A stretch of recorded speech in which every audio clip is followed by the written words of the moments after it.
What's up guys, Bond Campus here. Welcome back or welcome to my channel and welcome to episode 12. Tama na to. Episode 12 ng The Vessel series. So today, full day of eating ulit. Kasi napansin ko parang gusto niyo yung mga ganong videos eh. Maganda yung performance ng last. So sundan natin, but ngayon papakita ko rin yung mga supplements na tinitake ko. So kanina, as usual, nag-cardio na ako. Nag-knockout na ako ng 7,000 steps. Then, ito na yung aking first meal. So medyo may modification tayo sa diet natin lately. Pinush back ko yung onting carbs kasi nagugutom ako around training time and after. So sa umaga, yung pork tenderloin na kinain ko last time, pinalagyan ko siya ng gulay, tapos medyo, yung ginagawa kong udon before, ganun yung timpla. So pork tenderloin, cabbage, tsaka sauce. So basically, yun yung first meal before pumunta sa work. Then, yeah. Enjoy natin to. Enjoy niyo yung video guys ha. Tutuwa ako. Bumabalik tayo ha.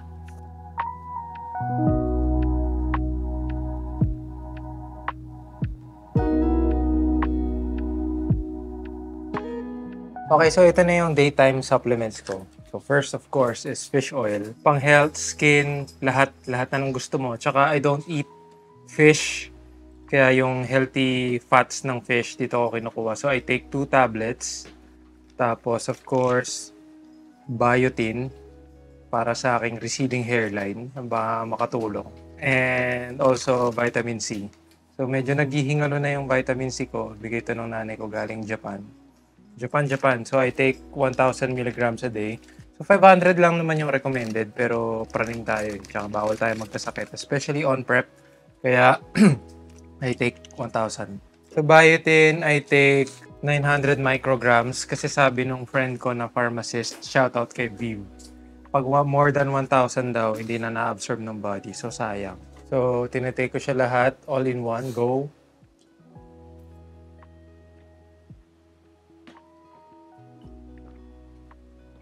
Darna! Kailangan ko na umalis in a bit. So, see you guys na lang later sa office. Shalom.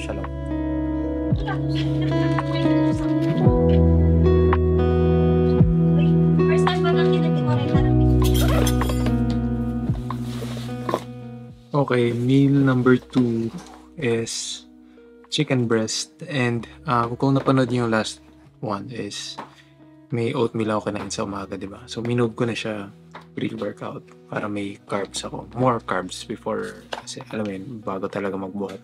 So, ayan, parang inasal marinade ang ginawa namin dito. So, 2 portions na to. Kainin ko muna yung half para later post-workout yung half.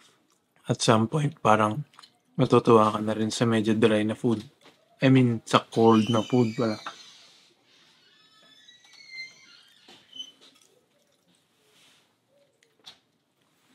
Konting Coca-Cola rin. Dito yung oatmeal. Nagyan ko na ng water, tapos microwave. Nga pala, panood niyo na ba yung Deadpool and Wolverine? Sobrang ganda. Sobrang angas.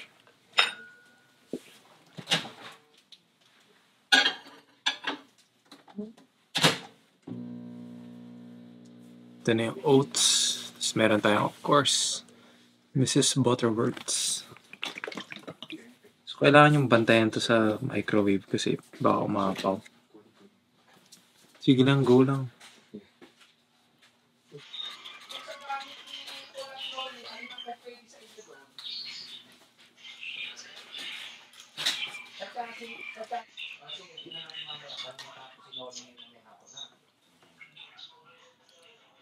Parang mas okay nga to na i-push ba ko yung onting carbs ko near training time. Kasi di ko gets ko ba't ko kinakain to sa umaga before. Wala mo lang akong gagawin dun. Okay na yung gulay.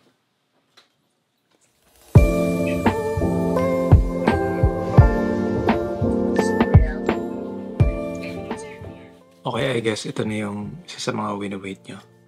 Ang pre-workout. So, pre-workout ko is of course from Athlean. So, I take 2 scoops. Sorry. Then, 1 scoop ng creatine. Then, yun lang. Hindi na ako nag-BCAA. Parang masyadong tasty na kasi. Pero may isa akong secret na nilalagay ko ngayon, guys. Hydrate. So, iniinom to pagka nag-LBM para ma-replenish, di ba? Hindi bumagsak. So, nilalagay ko siya sa pre-workout stock ko. Hindi mo naman malalasahan to. For oral rehydration, sodium tsaka potassium mix para mas may pump. So, makakatulong lang siya. Actually, meron na to eh. Nilalagyan ko na siya sa bahay, kaya nandyan siya. Ito lang extra. Nasa bag ko lang siya. Ayan. Then yun. Pre-workout again. 2 scoops ng Atlin. Yung sour straps nga ba yun. Basta yung black and green. Tapos 1 scoop ng creatine monohydrate which is 5 grams. Tapos yung hydrate. So ito na siya. Okay. So ngayon, mag-gym tayo. I believe na dun si Miro eh. Yung sa akong friend. Alis ako pa maya-maya. Alright. See you sa gym. Let's go. Ngayon.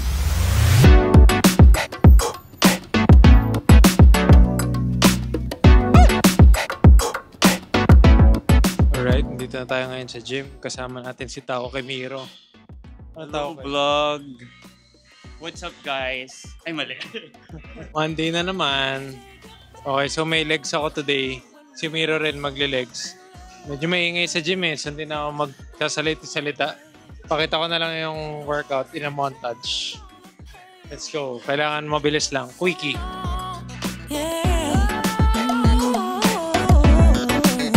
You got to take a hold of your life, make it right, babe. You have so much to show for yourself. Alright. Meal 3. Leftover na malamig na chicken breast. Sarap. Tsaka Coke Zero. Tira ko lang yung yung mga carbs later. Sorry, medyo sobrang init kasi. Init lamig.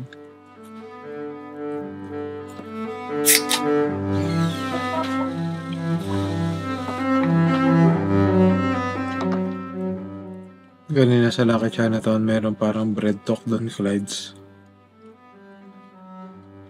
Sobrang nakakademonyo.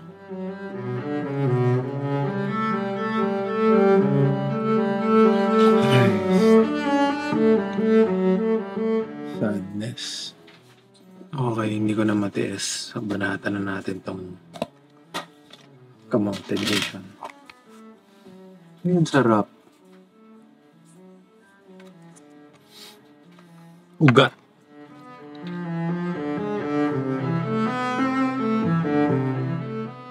Paano ba yan? Registered na, sir. Wala nang back-outan to. Hi. Let's go. Halika muna dito. Halika muna dito. Kuya Jun. Minsan kasi, nag-iisip ako kung mananalo ba ako. Mananalo ka! Kaya gusto kong mag-testing tayong dalawa, posing. Ay, syempre po tayo na. Malayo naman, Brad. Hindi, pakita mo yung katawan mo para dalawa tayo. Diyos ko, ano na naman papakita sa katawan ko? Hindi na, para parang to, testing. Kasi malalaki yung makakalabang ko dun, Ay, kailangan. kung palakihan, ako panalo. Kung pagandahan ng katawan, ikaw yun. Uy! Tingnan mo naman, laki usos. Oo. Puta. Mukha na ba ako? Oh, gumanda yung katawan mo. Hindi ka gumanda yung katawan mo, Brad. Ganda. Kita mo nga, puta kayo. Oh, kita mo yan? Pwede ba magkuba dito sa office? Ay, pwede naman. Atin to eh. Pabiyak mo yan eh. Oh. Daig mo para kapagsunto ka masyado bukol, Brad. Oh. Wala. Oh. Daig pa may mga piksi oh. Putang inang yan ha. Hindi ka nagmumura, masama yun. Ganda, Brad. Hindi ko alam kung may hubs na ba ako dito eh. Pero flat. Ano ba tawag mo dyan? Pero flat. Oh, ganda. Manipis. Parang, ay ano siya, hinulme. Ayun lang. Ay. Wala akong plato. Meron akong price dito. Pero walang plato.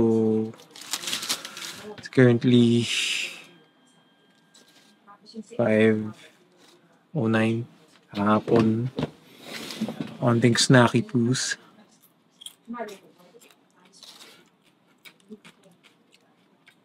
Ininit sa air fryer. Mga kaka, nag-register na ako. So, WNBF yun, isa sa mga shows na gusto kong gawin. But siguro meron pang minimum na isa pa. NBA, tas may isa pa. Kung aabot. Hopefully, makapag-perform tayo maayos. Lagi na ako nabubutan, pre. Daan kita. Hindi nga Drive-thru. pwedeng kumain. Yun lang. Alam mo, masarap kainin pagkatapos ng mapumpit. Ay, yung mga hindi mo nakakainin, yung pandesal na gustong-gusto mo. Tsaka yung handoks. Unang-una kong kakainin talaga Uuwi tayo ng Cabiao. Pagdadrive kita, sige. sa Nueva Ecija. Oo. Pampanga pa yan technically. Oh, Pampanga. Yung puno ice cream tsaka yung dada pandesal pagsasabayin ko yun. Yung. Ang sarap nun, Brad.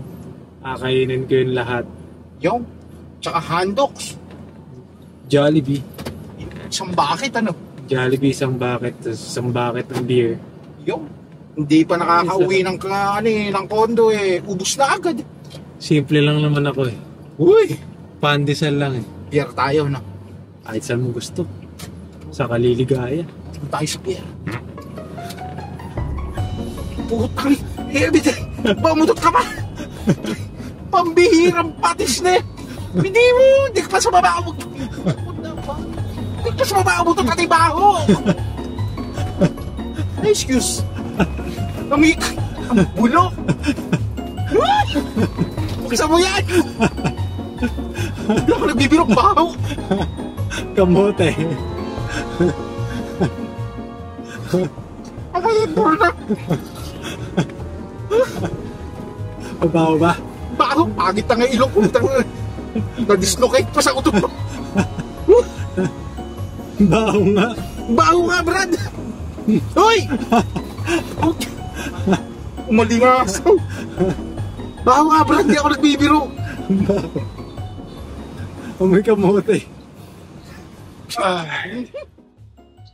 So lately guys, itong gardenia na white bread, absolute treat ko for the day. So nagre-reserve talaga ako ng calories, especially pag ganitong pagod na ako. Halata ba? So meron akong 2 slices na reserve bago mag-dinner. Pinaka-treat ko siya. And plain lang from the fridge.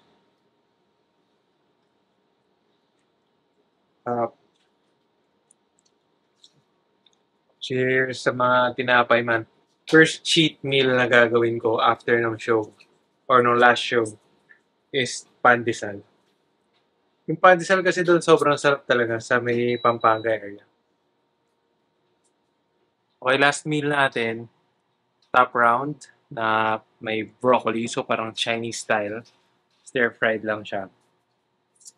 Tapos, 120 grams ng rice. So, yun yung pang-cap off natin sa calories for the day. Onting Coke Light. Diba? Won't hurt. So, yun lang. Enjoyin ko to. Hindi na ako masyadong magsalita kasi I'm done. Tapos na ako for the day. Pagod na ako. Goodbye. Annyeong.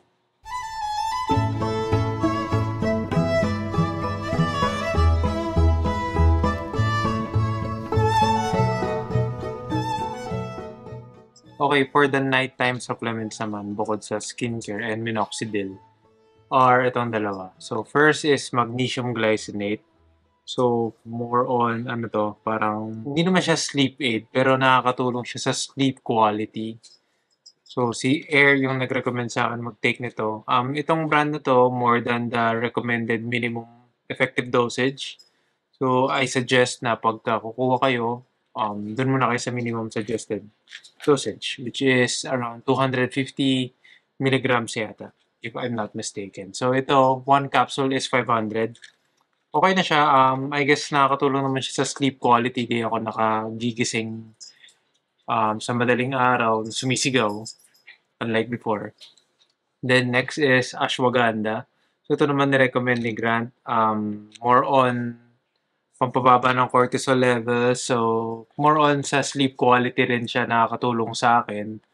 But some of the people na nakikita ko online, nagtitake din sila nito sa umaga. But ayoko naman sobrang mellow nung day ko. So sa gabi ko siya tinitake. Siguro mga 1 hour before my scheduled bedtime, tinitake ko na sila both. Tig 1 cup lang. So far, nakakatulong naman siya sa pagtulog ko, I guess. Hindi na rin ako nagme-melatonin kasi yung melatonin, parang napansin ko pag medyo mataas na yung dosage, medyo sad boy levels na yung dating. And ang groggy sa umaga. Darna. So yun lang. I guess I'll see you guys tomorrow. Mag-wind down na ako. Ayoko nang... Magkukulong na rin ako sa kwarto kasi baka matempt pa ako kumain dito. Sige, kita tayo bukas. Gawin natin to ulit. Again. Fun.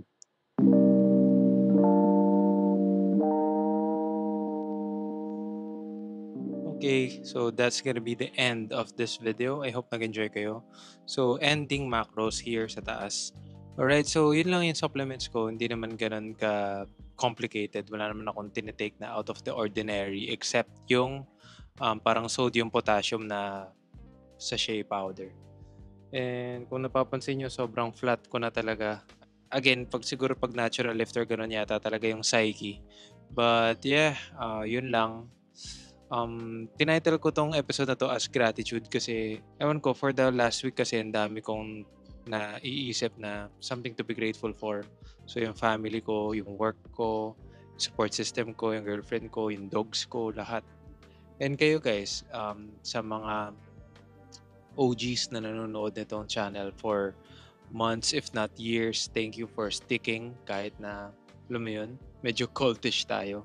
But ayun, something to be grateful for kasi lagi kong iniisip yung mga bagay na wala pa ako and often na-overlook ko yung mga bagay na meron na ako ngayon. So siguro this is a reminder to you guys to appreciate the small things and the things that you do have right now na alam mo yun, it's not bad na to chase the things that you want and the things that you think you need, but kailangan medyo sometimes tigil din tayo, stop for a moment na i-appreciate natin yung mga bagay na meron tayo ngayon. So I thank God every day for the things na meron ako right now. And minsan naisip ko na before, pinangarap ko rin mapunta ako dito.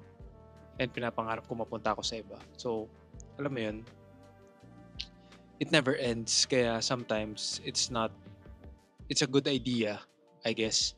Or it's a great idea to stop and meditate and reflect on the things na meron tayo. Kasi sobrang daming bagay na to be grateful for. So yun lang. I'll see you guys on the next one. More videos sa prep. Watch me slowly fade away into my pangit nun. Pero watch me slowly fade away na lang. Na maging skinny version. Okay? GI bro out. Follow your passion.